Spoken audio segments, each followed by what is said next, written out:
Kain tayo. Ulam uli natin dahil mga unang bunga kasi to.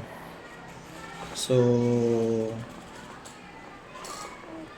mahirap siyang patigasin, pagulangin.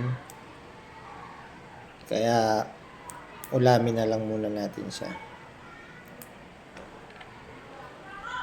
Kasi pagka inantay ko pa yung iba, ay ang tawag doon, gugulang na to. This time ay meron tayong suka. Kasi yung mga yung mga Pilipino na nagba-vlog na taga Thailand, suka at saka bagoong, sa akin suka lang.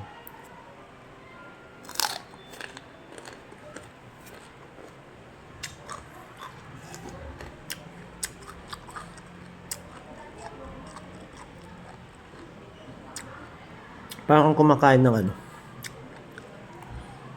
ng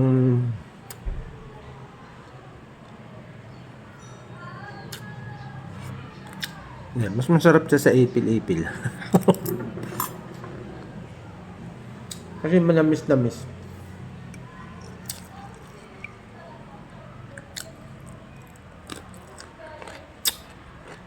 Sarap, lutong.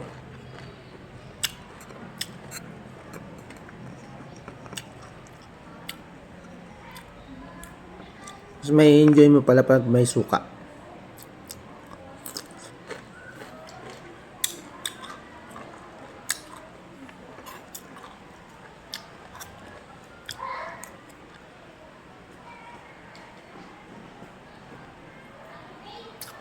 Wala tayong ulam, ito lang.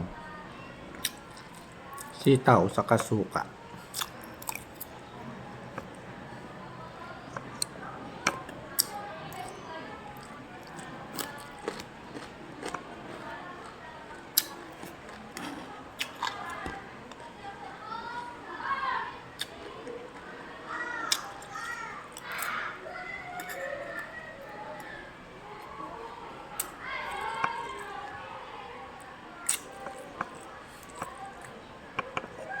Okay lang kainin to mga kabungkal kung walang mga pesticide, no? Baka po yung mga tanim ninyo ay may pesticide, ay wag nyo na pong kainin. Mas mainam pong iluto nyo na lang.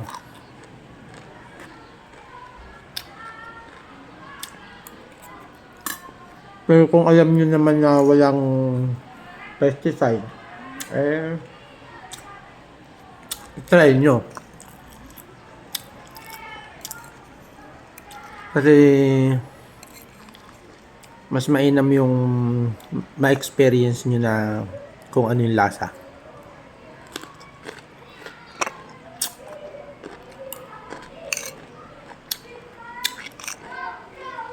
Sarap.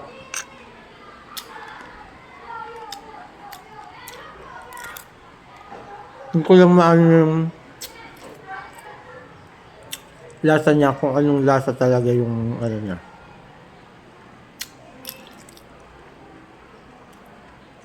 Hindi ko mahuli eh. Kung ang yun, para siyang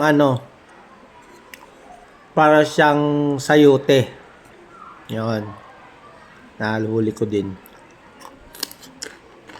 Kasi sa sayote, try na akong kumain ng hilaw nun. Masarap. Para po siyang sayote. Ay, mas masarap siya sa ipil-ipil. Yung hilaw na sayote, pag sinawsaw mo sa suka, masarap. Ganito yun.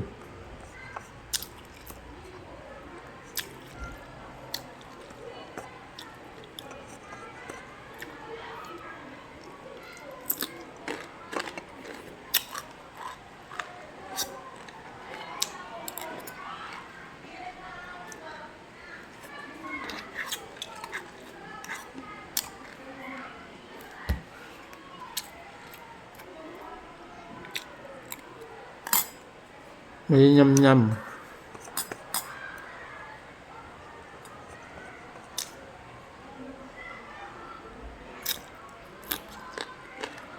Solve ang pananghalian natin sa 3 perasong sitaw.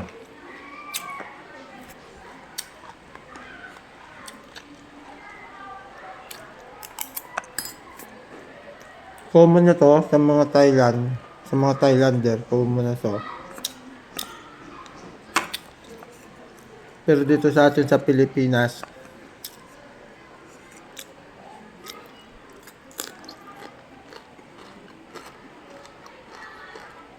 sarap kasi siya. Manamis kasi nga bagong pitas.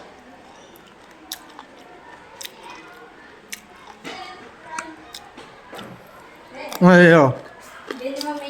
Wow. May pa-Jollibee pa? Tapos kami wala. Ano gano'n? Kawawa ka naman. Kumain na kayo? Kakain pa lang. Thank you. Shout out kay Ma'am Angel. Salamat sa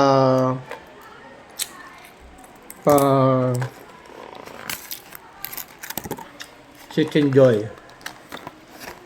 Ayan. Pero masarap talaga to.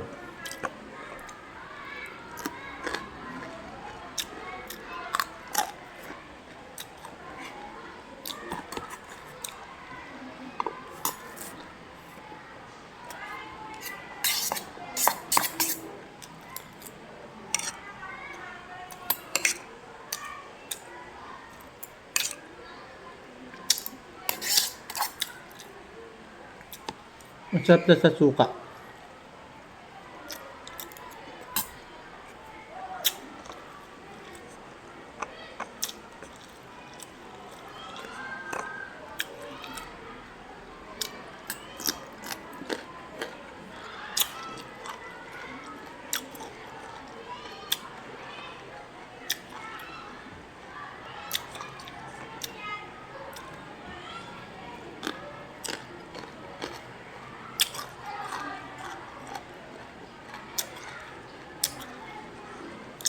Ano yung lasa? Lasa siyang sayote.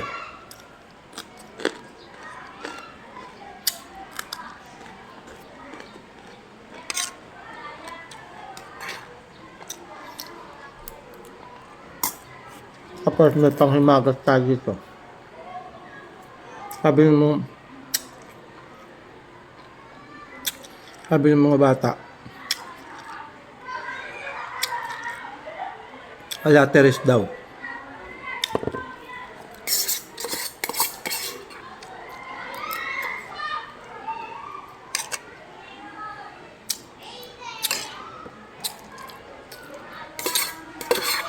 Kasi may suka.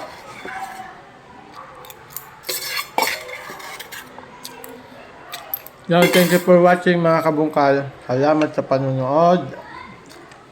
At sana ay nagustuhan nyo yung ating video na ang pagkain ng hilaw na sitaw. Solve ang pananghalian natin sa 3 pirasong sitaw. Adios! Thank you for watching.